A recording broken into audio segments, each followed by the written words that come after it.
Today in the show, we have the House of Mouse headlines brought to you by laughingplace.com, your up-to-date resource for the latest Disney news every day of the week. This episode is being released on April 5th, 2023, and here's what's been going on in the world of Disney recently.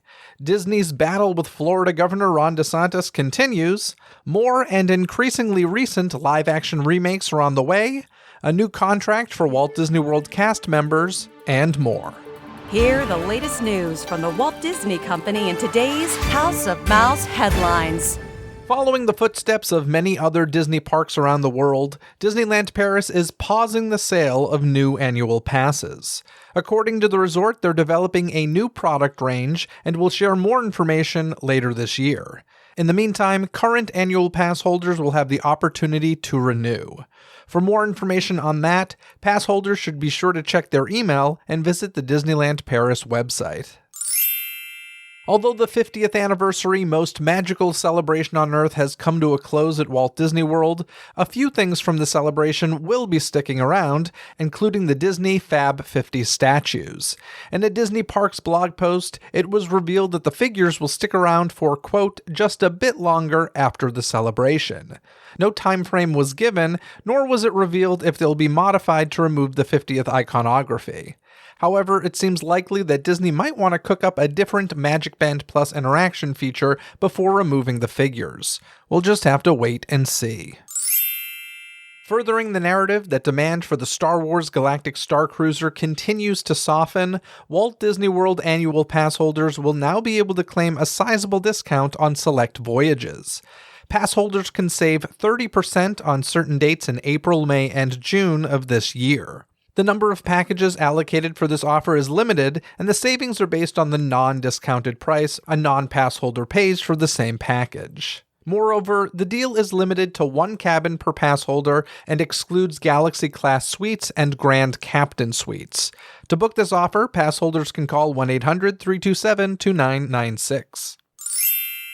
Following a public negotiation period that included one failed contract offer, Walt Disney World has now agreed to a new contract with its largest union.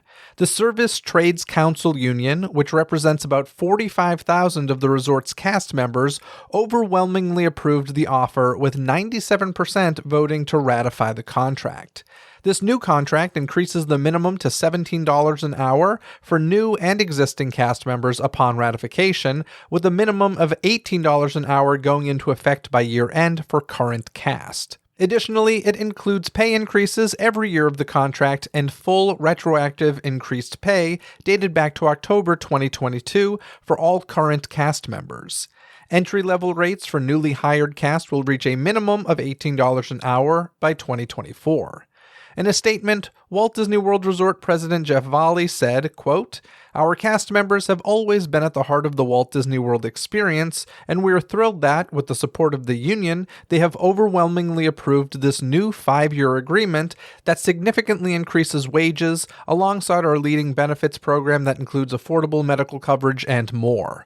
Frontline employees also have access to 100% paid tuition and higher education through the Disney Aspire program."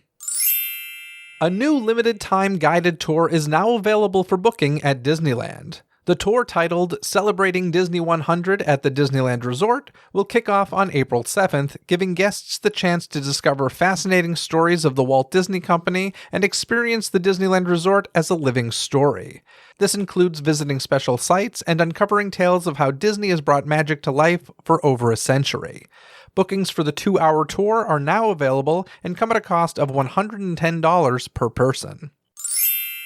More Disney Parks music is now available online. This past week, the song Start a Wave from World of Color 1 at Disney California Adventure was made publicly available. This follows other recent releases such as the Wondrous Journeys theme, It's Wondrous, and the area music for the reopened Mickey's Toontown. You can find Start a Wave on Spotify, Apple Music, YouTube Music, and other popular streaming services. Guests visiting Avengers Campus at Disney California Adventure may notice that construction walls have popped up around Avengers headquarters as work begins for a new merchandise location. Details on the shop have not been shared at this time, but it will join web suppliers and the Collector's Warehouse in Avengers Campus. Meanwhile, it's unclear what the opening of the new location will mean for the Superstore in Hollywoodland that currently sells Marvel merchandise as well. Disney also made a point to mention that the construction is unrelated to the attraction announced at the D23 Expo last year, although that will hopefully be coming sometime in the future as well. Disney Cruise Line is expanding to Southeast Asia. With Disney purchasing a new ship originally known as the Global Dream, it's been announced that the vessel will call Singapore its home port for at least 5 years beginning in 2025. More details about the maiden voyage, itineraries, and onboard experiences will be announced at a later date. Disney Cruise Line has announced new itineraries for next summer, including the first sailings to Disney's Lighthouse Point. In June 2024, Disney Cruise Line will debut its newest Bahamian destination on the island of Eleuthera Lighthouse Point. Guests sailing aboard the Disney Magic from Fort Lauderdale, Florida, will discover a vibrant beach retreat designed with families in mind, infused with the color and energy of Bahamian artistry, and developed with a commitment to conservation at its core. In addition to that exciting destination, families will be able to choose magical vacations to bucket list destinations that include the Mediterranean, Northern Europe, Alaska, and the Caribbean. More info about these sailings can be found on DisneyCruiseLine.com. Disney's latest cruise ship, at least the latest that they commissioned on their own, recently reached a new milestone. Disney Treasure held a keel-laying ceremony at Meyer Werft Shipyard with the placement of a newly minted coin under the keel of the ship. This follows maritime tradition and brings good fortune. Currently, the Disney Treasure, which will celebrate the spirit of adventure, is scheduled for delivery in 2024. As is the trend of any project with Walt Disney Imagineering involved in this day and age, the new Story Living by Disney community, Cotino, will feature influences from Disney intellectual property with some incredible details infused in the main clubhouse. Nestled along the shoreline of the Grand Oasis is Parr House, a distinct location inspired by the mid-century home of the famous family of superheroes from Pixar Animation Studios' Incredibles 2. The space is being brought to life by Disney Imagineers as a super fun place for special events, celebrations, and limited overnight accommodations for artisan club members, all subject to availability. Club members and their guests will be immersed in an environment featuring iconic decor, curated art, and rich colors from the film. The main entertaining room will take inspiration from the movie and will feature a towering indoor-outdoor rockwork fireplace. Additional spaces will include 5 bedrooms, a kitchen, dining room, boardroom, and an art studio. Along Parr House's exterior, an elevated patio will present stunning views of the Grand Oasis and the surrounding mountains. Cotino, the first Story Living by Disney community, is currently under construction. The upcoming live-action adaptation of Lilo & Stitch has found its human lead. According to The Hollywood Reporter, newcomer Maya Kealoha has been cast as Lilo in the project. The film will be directed by Dean Fleischer Camp, director of the Oscar-nominated Marcel the Shell with Shoes On, and will also star Zach Galifianakis. No release date for the project has been announced, but it is expected to be released on Disney+. Oscar-winning director and musical icon Amir Questlove Thompson is reportedly set to direct a live-action hybrid adaptation of Disney's The Aristocats. Thompson, who is a founding member of The Roots and director of the award-winning documentary Summer of Soul, will reportedly not only helm, but also executive produce and oversee the music for the project, which currently has a script penned by Will Gluck and Keith Bunin.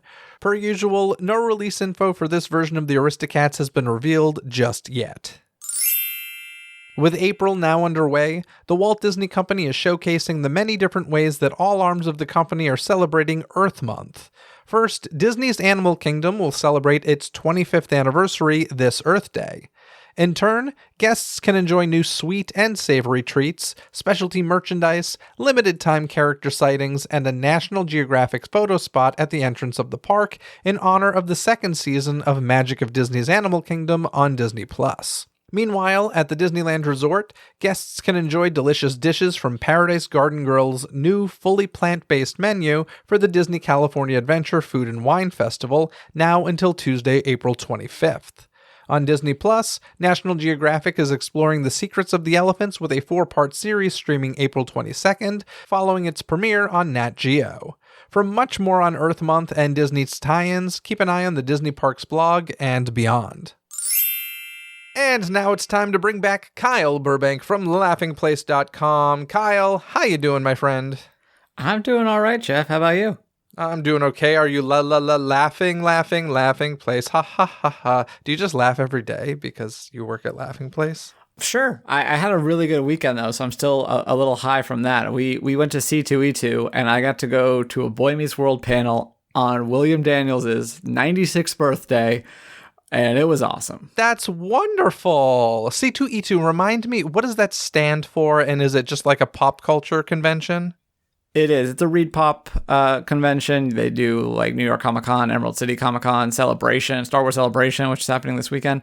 Chicago Comic and Entertainment Expo. This is our 4th year going. It's the perfect size show, I think. It's big enough to attract like awesome talent and stuff, but small enough that I don't feel like I'm going to suffocate. That's wonderful. I'm really glad you got to do that. I saw that happened, the whole Boy Meets World reunion. And, I know quite a few people who just love that show. I remember watching it as part of TGIF, although it was never like my favorite, but I know enough about, I know who Topanga is. I get it. Are you into Buffy at all? Buffy the Vampire Slayer? No, I don't like Buffy. Oh, okay. I watched season 1 of Buffy and it just was not my thing. So why was she on that? No, that was another panel that Becca's super. So I'm the Boy Meets World fan. She's the Buffy fan. So C2E2 knocked it out of the park for both of us. So I was just wondering if either one of those hit for you, but I guess not. No, the one that I really want to go to that takes place in Connecticut is 90s Con. Mm-hmm. And they just had some good reunions. I think there was a Hocus Pocus one. And then I'm trying to remember what else, but like NSYNC, a couple of the NSYNC members go. 90s Con looks like a lot of fun, and I think it was only their 2nd year, but they seem to be knocking it out of the park. But in any case, shall we talk Disney? Let's do it. Sorry for that. Well, I guess both things I mentioned are Disney, ABC, and Fox. So I love it. I'm thrilled to hear you had such a nice weekend. That's great news. But let's start with the previously announced Walt Disney Company layoffs have begun. Now, obviously, a lot of people are getting laid off. We're not going to talk about 7,000 of them, nor have all 7,000 happened yet. But let's just talk about for a minute the metaverse division, because this sounds like it has been entirely cut. This was something that was introduced and created by Bob Chapek, so we're kind of continuing the tradition of taking steps back and kind of fixing the mistakes that Bob Chapek put into place. Something that's kind of interesting to me about this, though, is the fact that Bob Iger is usually pretty good about having his pulse on the future of technology and what's going to hit and what's not and stuff like that. And metaverse is something that I feel like everybody's saying, you got to have your finger on the pulse of the metaverse. This is the future. It's the future. Me personally, I don't get that excited when I hear about it, but I feel like just industry as a whole does. So I find it very interesting that they're just like walking away from this. And I hope it doesn't hurt them in the long run. But I don't know. What are your thoughts on this? I guess I'd say maybe it's something that, they can participate in without necessarily needing to do something in-house. Like, I would imagine that, like when they got into streaming, people don't necessarily remember this, but they didn't just launch a streaming service. They invested in BAMTech, which was Major League Baseball's streaming platform, and kind of saw that develop and then, eventually bought that out. But if you're watching other people kind of creating this metaverse and you can just like be a participant, maybe they think that makes more sense. And yeah, maybe eventually you do need to add some positions, but I don't exactly know what, I think it was a 50-person team, and it wasn't even called like it started off as like the metaverse and it kind of changed into like some more generic name after that. So yeah, maybe it's just looking at it that way. Like, it's not quite there yet. Let's not focus too much on it, especially at this time when you need to make cuts. It seems like a pretty obvious place to start. And then with this, we're also that whole Disney Prime, the Amazon Prime type thing, that's going away with this, at least for now.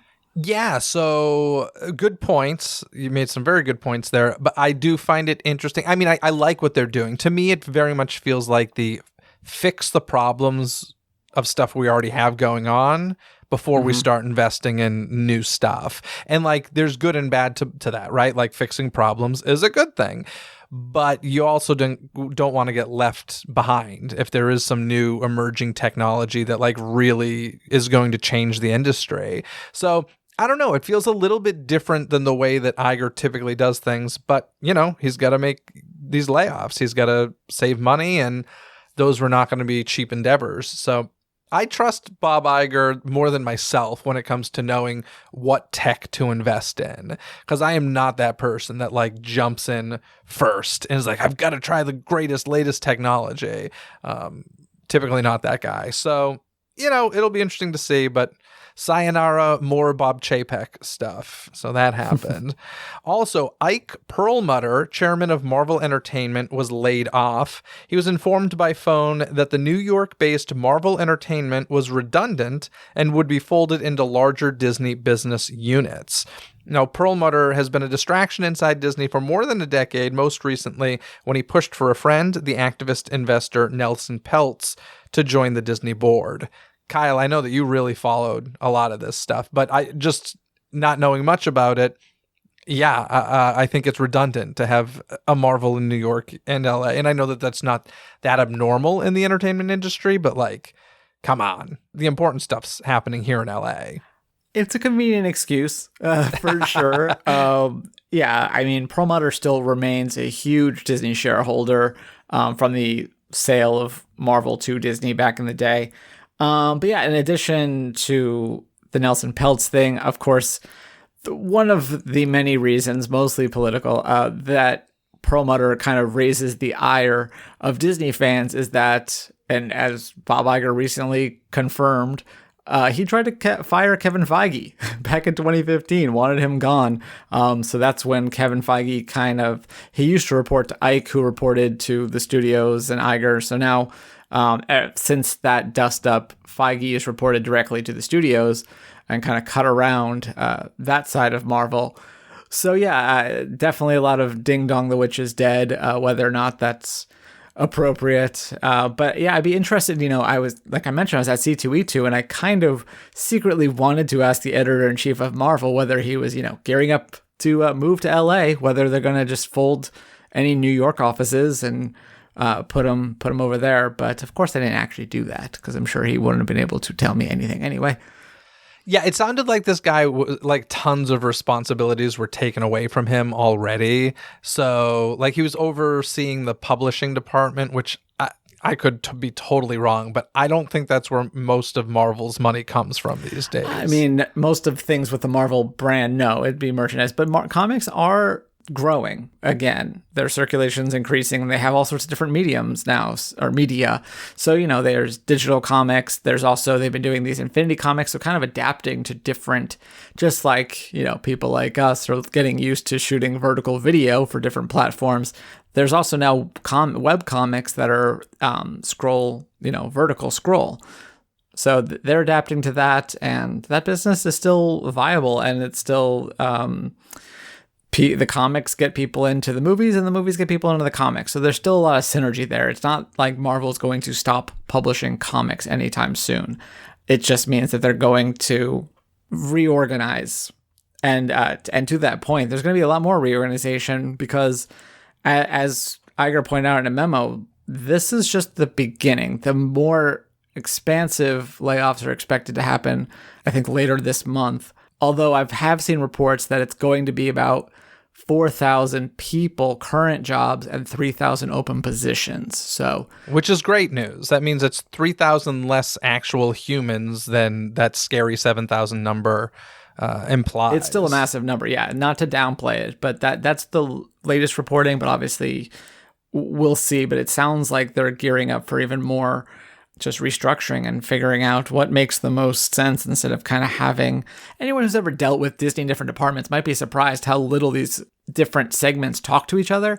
So that could be part of it too, is just, bringing things and kind of, cutting out these redundancies. Yeah, and I think one of the things that was most shocking to me was just simply how high up the positions were that are being cut. Usually it's the low paying positions that get cut, and it's infuriating because it's like you just fired, 500 employees in the parks. If you cut two executives, like that would have covered all of those people's salaries. And in this case, it's like, no, there's a lot of heavy hitters. And another one is longtime Disney publicist and D23 host Jeffrey R. Epstein, who is among the first of the layoffs. He's credited as a vice president of corporate communications for Disney and the man who spearheaded the official Disney fan club, D23. This one was shocking, mostly just because he's like very public facing for the company.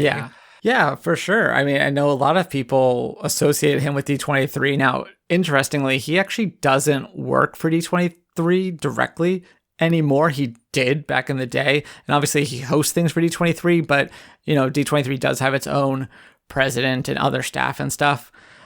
Just so people, I know you might see this and immediately think that D23 is done for. This doesn't necessarily mean that yet. It's a different thing. And I just want people to know that. Not that diminishes, obviously feel very badly for Jeffrey, but just so people know, it's a little bit different than being like, oh my gosh, D23 is going away.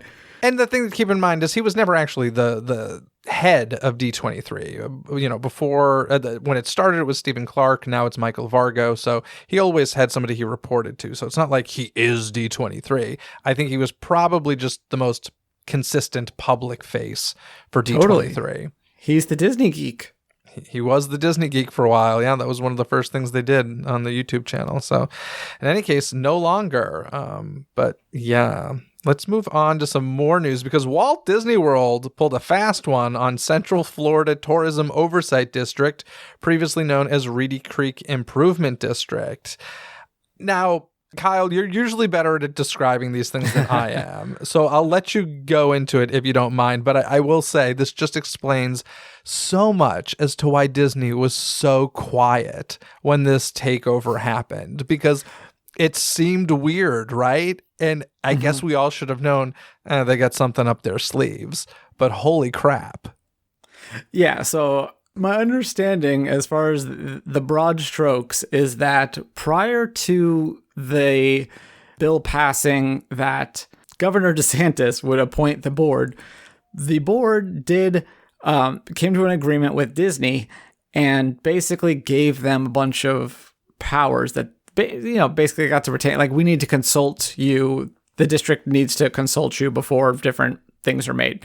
And this happened publicly during public meetings. I think there was even, they have to write these things up in accordance with different laws, but just kind of proving the fact that nobody actually knew what the Reedy Creek district did or like paid attention to any of this is they missed it until the second meet. This was the second meeting that they had when they went through it all and realized, oh, we have no actual powers anymore. They gave them to Disney like a month and a half ago. But just to reiterate, these new folks were sitting in the room when this was discussed. True? Yeah, they were looking back at the meeting notes from their predecessors, basically. Okay. And realized, in presumably like near real time, that they'd been got. Okay, and now the governor of Florida is trying to sue the Walt Disney Company. Like, they're trying to find any little thing they can to be like, what you did is illegal. And listen, I'm not a lawyer. I have no idea, nor do I know the ins and outs of what went on. But like, if that's true, if it was all public knowledge, like, shame on them for not doing their work. And I don't know, this is going to be interesting. Listen, one thing we know about Ron DeSantis is that he does not take defeat very easily, and he will fight back for stupid crap. And it's just weird because, like, yes, right now Disney won, right? Like, they win, they're ahead. But gosh, I'd be scared if I were that. I mean, the whole last meeting after they discovered this was just them deciding to hire counsel. Yeah, to fight the Walt Disney Company. Yeah, so it's interesting. It is hilarious. Let's just take a moment. Like, okay, now we've got like Disney War Part 2.5 or 3 happening here. Like, come on. It's kind of funny, but I mean, how funny that Disney was so quiet when all of this was happening. Yeah. And, this is something, I'm sure we'll get to it. The shareholder meeting was today. And of course, Iger was kind of asked, maybe not directly about this, but a little bit. There's a lot of Florida in the presentation. And he basically said, as bluntly as he has so far, that Disney didn't necessarily handle things great when they were talking about the legislation. Meaning when Chapek was in charge. Yeah, back when, they took a stance against the pending legislation. But that he said, DeSantis is retaliating against us. And, also talked about how Disney is going to be investing over the next 10 years, $17 billion in Florida, or planning to. Yeah. And so he said he had, obviously planned soundbite, but just saying that not only is what DeSantis is doing anti-free speech, but he views it as anti-Florida. If they're bullying someone, that they're going to create all these jobs and bring all these tourists to the state, to try to, bullying them is hurting the people of Florida overall. That's what he basically said. I'm not quoting him directly. To paraphrase. Yeah. No, listen, people who have listened to the show long enough know that, like, I don't always agree with giant corporations. And there are definitely times when I feel like the Walt Disney Company can be bullies themselves. But this is like next level. And also, I just feel like, Ron is doing stuff more out of spite than like good reason at this point. But who knows? We'll see how it all turns out. The whole like theory / dream of people saying lift Walt Disney World up and move it out of the state. It's like, well, that ain't gonna happen. It's never gonna happen. So I don't know. It'll be interesting to see how it goes down. And yeah, I mean, it's very interesting because like the opening thing that you can watch from Bob Iger is at Walt Disney World. Like, hey, I'm in Florida. We're still committed to Florida. Yeah. DeSantis is not going to be governor forever. He might be president, but it's not going to be governor forever. Well, that's an even bigger problem, right? So. Like, come on. Oh, God, I don't want to get into that. But yeah, listen, hilarity ensues as the Walt Disney Company duped the Central Florida Tourism Oversight District. Hilarious. I mean, I guess you could say Disney didn't do it. Reedy Creek Board did it. There we go. Very good, Kyle. Some more little Disney DeSantis fighting here. Disney is pushing back against Florida's right-wing Republican Governor Ron DeSantis' crackdown on LGBTQ plus rights by hosting a major LGBTQ plus conference.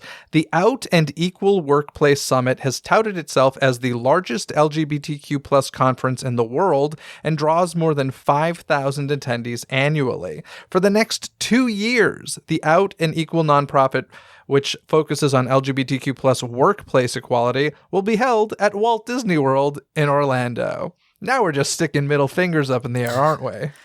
I mean, it's fun to put that narrative in, but I would be very curious to know, like, what anyone can be like, rent space at Walt Disney World for their conventions and stuff. I'm not saying Disney is not like fully aware that this is going to get headlines, but I don't know if they're invited, like, hey, you guys should do it here, or whether they're like, hey, we want to host the thing there, and they're like, of course, that's fine. That's all I'm saying. It's a fair point. I hope they're giving them the convention space for free.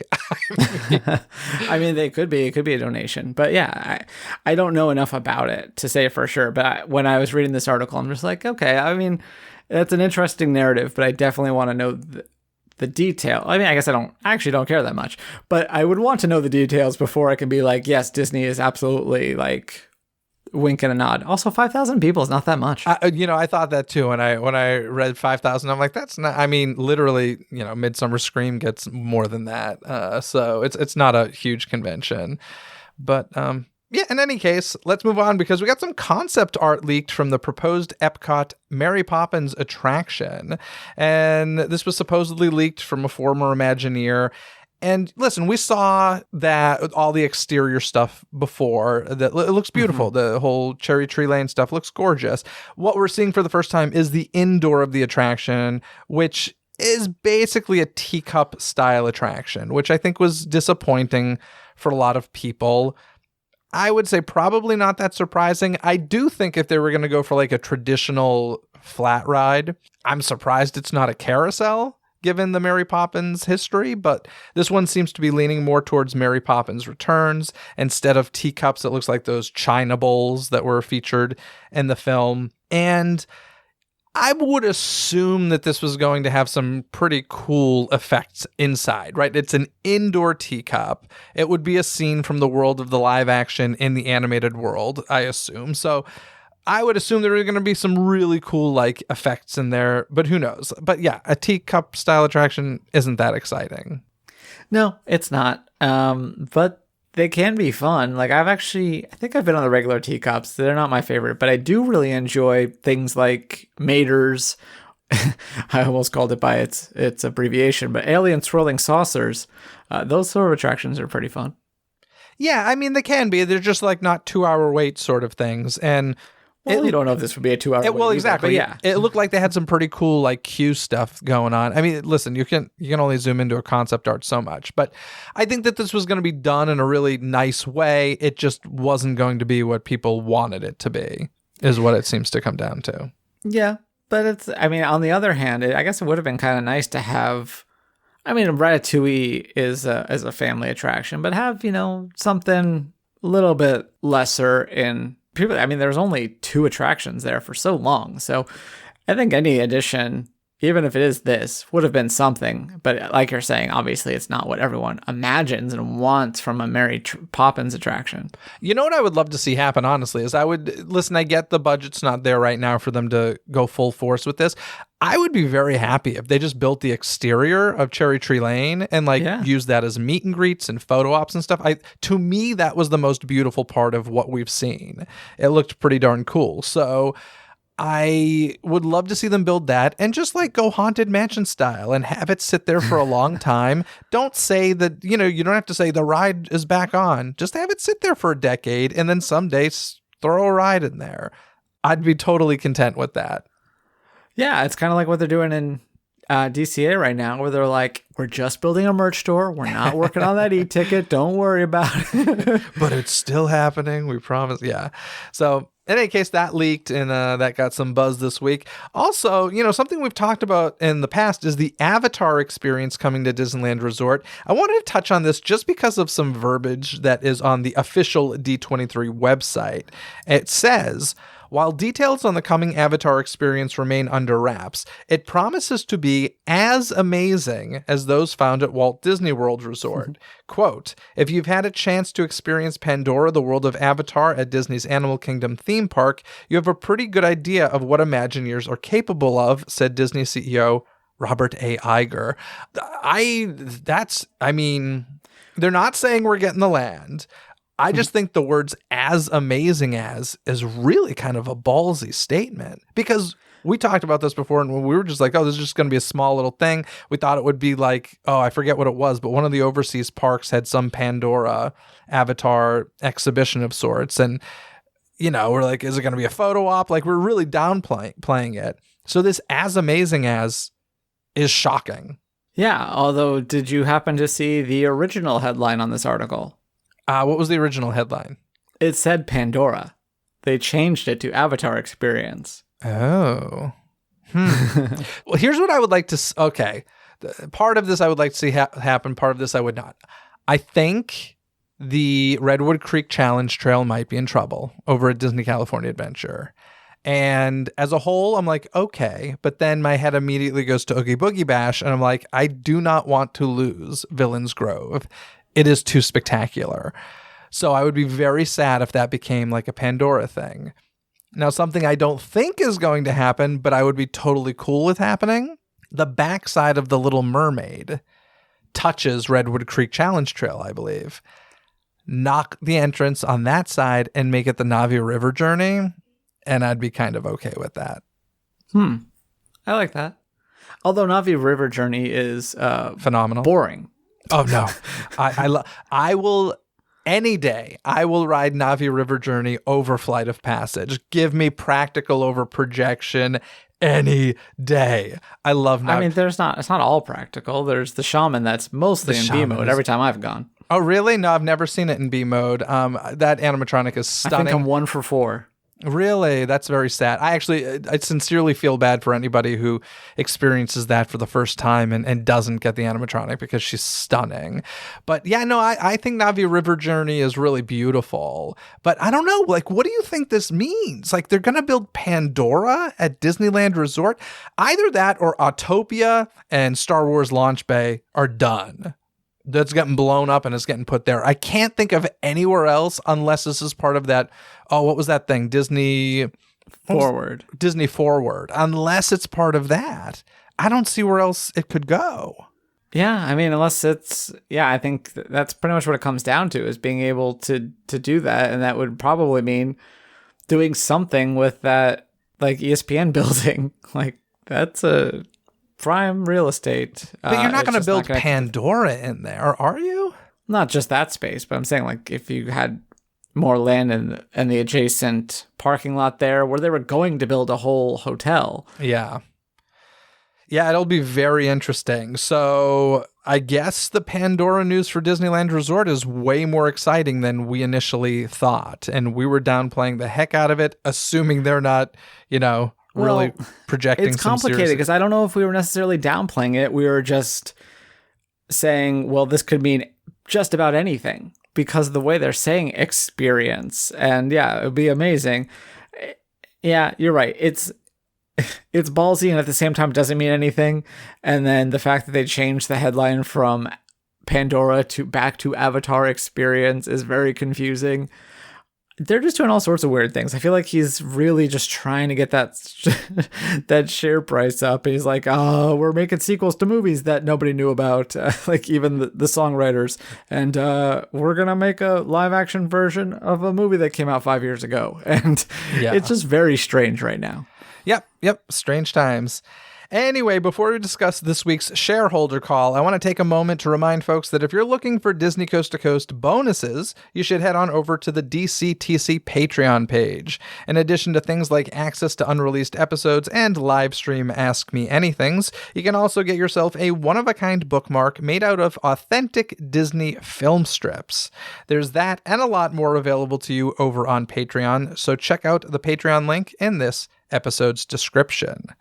Now, the day that we're recording this is Monday, April 3rd, but of course it's being released on Wednesday the 5th. But this morning was the annual shareholder call, and I'm just going to start this with something really stupid, trivial, but something that caught my attention. They showed that Disney 100 video that we've seen numerous times at this point, right, Kyle? Is this about hard facts? Hard fact? Yes.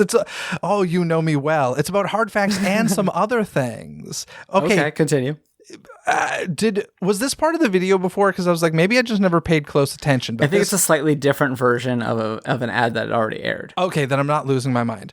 Okay, so we all know how I feel about Walt Disney quotes, or just quotes in general. But I don't like it when they repurpose Walt Disney quotes just to justify things they're doing. But I really don't like it when quotes are manipulated. It feels to be the complete opposite of what a quote is supposed to be. So in this, they use the opening day speech of, Disneyland, to all who come to this happy place, welcome. So, of course, the line goes, Disneyland is dedicated to the ideals, the dreams, and the hard facts that have created America. So because we're talking about this little intro video is about Disney 100 and not Disneyland specifically, they changed the word Disneyland to Disney. So it's Disney is dedicated to the ideals, and then they say, and the dreams. But that's not it. It's the ideals, the dreams, the dreams, because the and comes with and the hard facts. So they not only cut the hard facts, but they took the and from the hard facts and put it before the dreams that have created America. They're doing some like Walt AI manipulation crap here, and I am so not for it. Yeah, no, it definitely struck my ear as weird. I'm like, well, first of all, you missed part of that. And yeah, weird move. I mean, I get it and I don't. Like, it's one of his more iconic speeches. And if you don't know where it's from, then you just be like, oh, I've heard this before. It must, but it's just about Disney in general. Maybe it was on one of those TV specials. But of course, we know what it's actually from and that it's very specific to a theme park and not just 100 years of the company. Yeah, I mean, listen, I know we live in a world where now AI can recreate our voices or anyone's voice to create new text. I just think it's a dangerous, slippery slope. And the fact that the company's doing it themselves, this isn't like a fan-made thing, I think is a bit more concerning, actually. Listen, they're not trying to like say anything naughty or anything like that or anything that's like not true, but it just felt icky to me when I was watching. And most people probably won't watch and if or hear it, and if they do, they probably don't care. But I just had to point it out because it kind of made me just like take a step back and be like, whoa. And it reminded me back when Disney Magical Express was this wonderful thing at Walt Disney World. They used to use the video on the bus going to Walt Disney World of Walt giving his opening day speech of Disneyland, and there they edited out parts so that it didn't seem like it was about Disneyland specifically. Like they really kind of, without saying it, they were saying this is a Walt Disney World thing. So I don't know. I don't like using this speech for things that aren't Disneyland. And I'm sorry, don't edit it. Like, it's the opening day speech of Disneyland. Have a little respect. Well, Jeff, as Walt Disney famously said, if you can dream it, then you can do it. Yeah, he said that, and he said the ideas, the dreams, and the hard facts. Oh, gosh. I will Let's stop. not start that again. I will stop now. I'm glad that you noticed as well. It makes me feel a little bit less crazy. I'm glad I could help.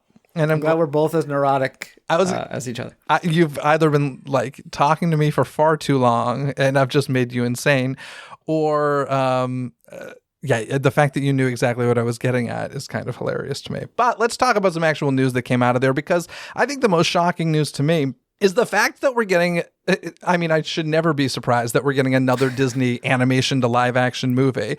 But this animated film of choice is Moana, which was released in 2016. So we're talking less than 7 years ago.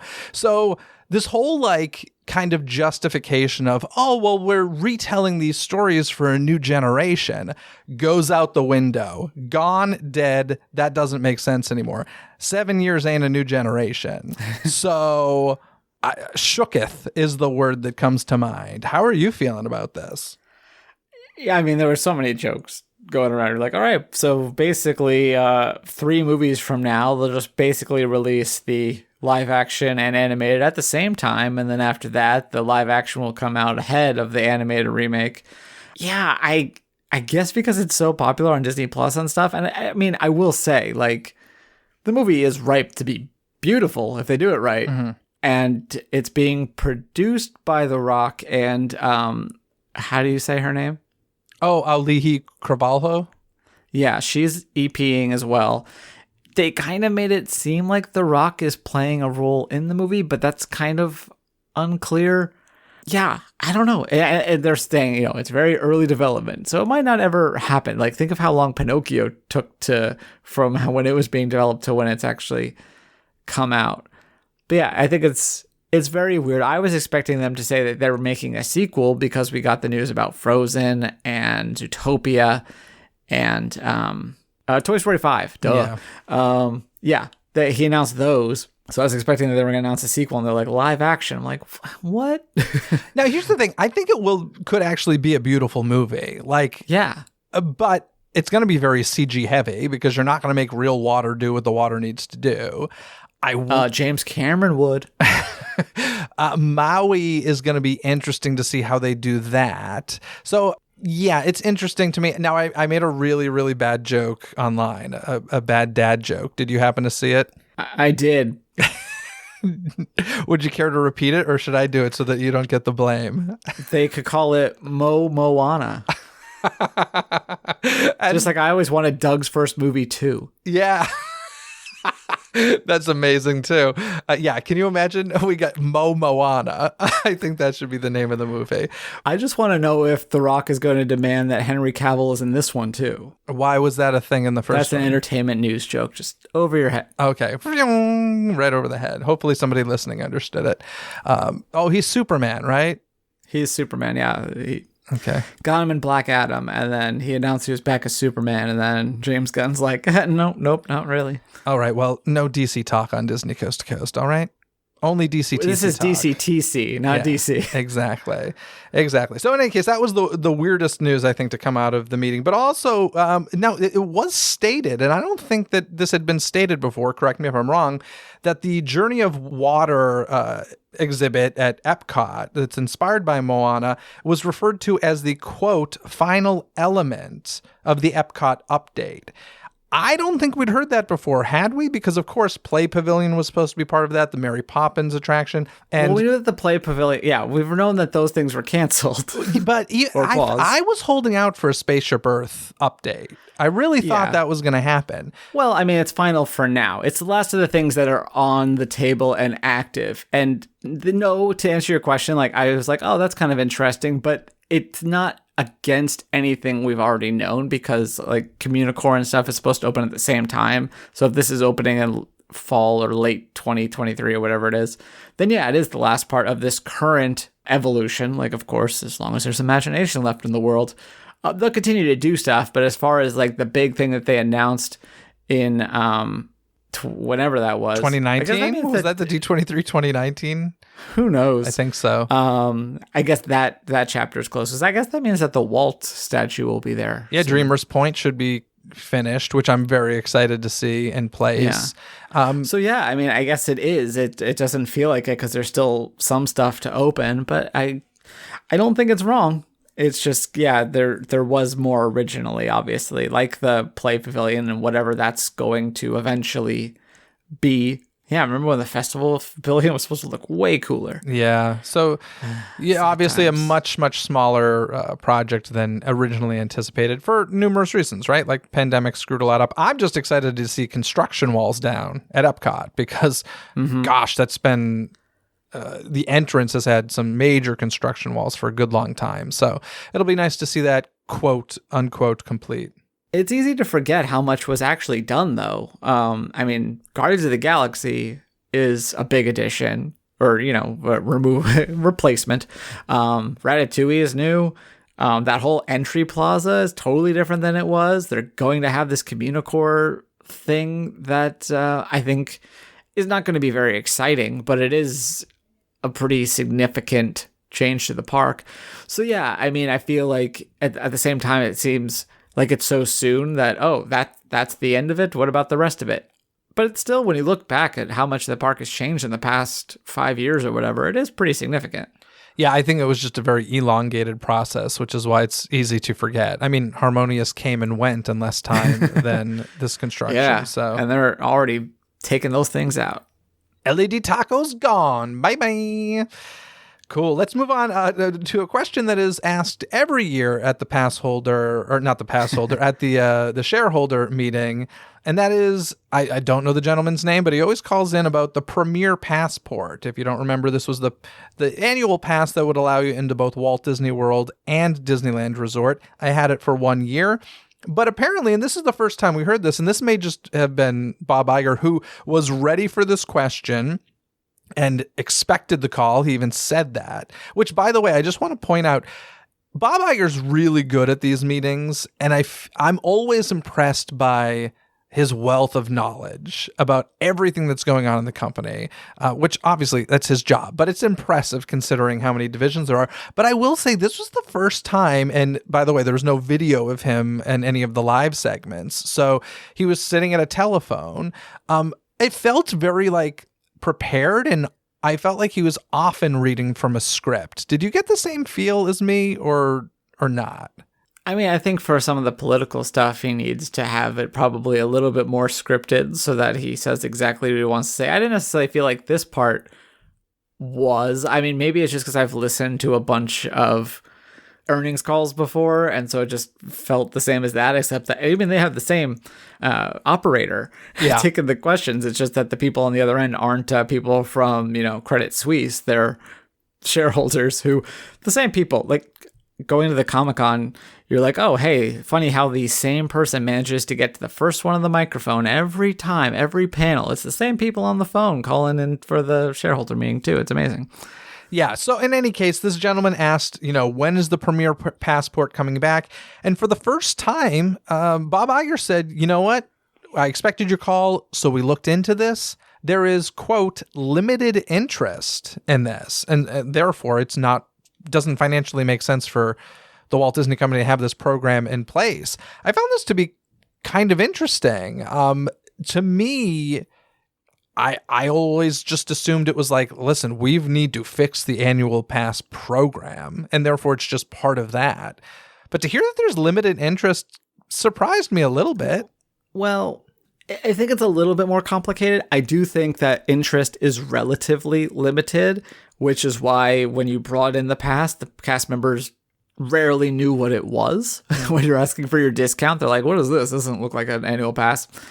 And I do think the changing of the annual pass did make it even more complicated. But the reason why, it's not just that the interest was limited, it's also that the complications weren't worth that limited interest. You had it for 1 year.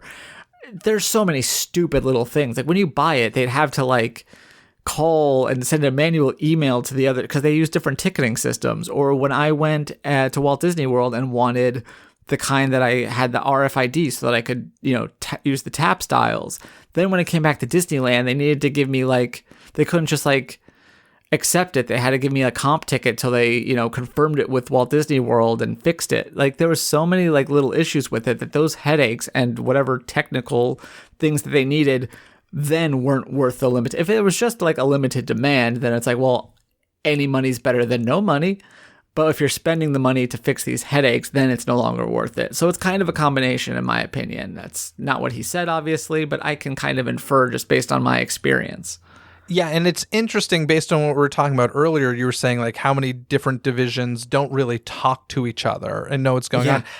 Perfect case in point is Walt Disney World versus Disneyland. The fact that they are just logistically so different from behind the scenes and the way things are run and the fact that we don't even tap in, we still walk through a turnstile here at Disneyland. There's just so much infrastructure that is just totally different, and like you said, they don't know how each other works necessarily. So yeah, it totally makes sense. That was before having two completely separate programs with different features and different reservation systems. Yeah. Now it would just be a total nightmare. So I completely understand why they're not doing it.